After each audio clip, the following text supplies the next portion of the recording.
Мотокултиватор Голодони с присъден дизелов двигател Фирман, 10 конски сили.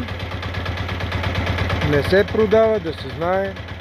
Правен е по поръчка на човек, който е пожелал този мотокултиватор да стане с дизелов двигател.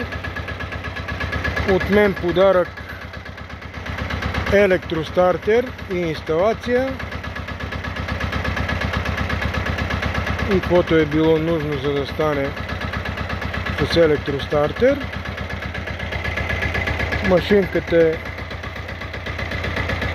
пълна изправност, рециклирана скоростна кутия, фреза обслужена, двигател е чисто нов с гаранция 2 години. Това е машинката. Ето такива машинки се продават при нас. Който има желание да заповяда, ще му направим и на него.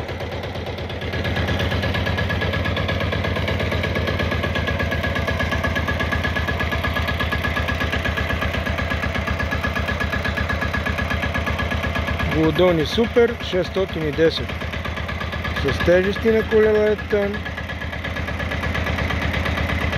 чисто нови гуми.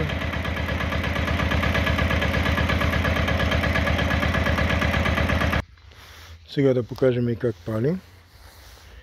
С контактния ключ на контакт, изгасено контакт, палване.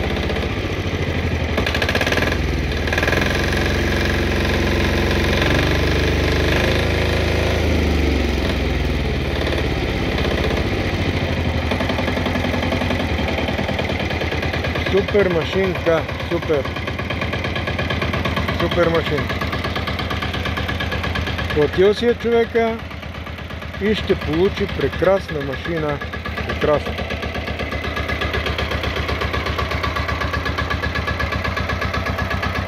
Със здраве да си я ползва и безаварийно дълги години. Това е от нас.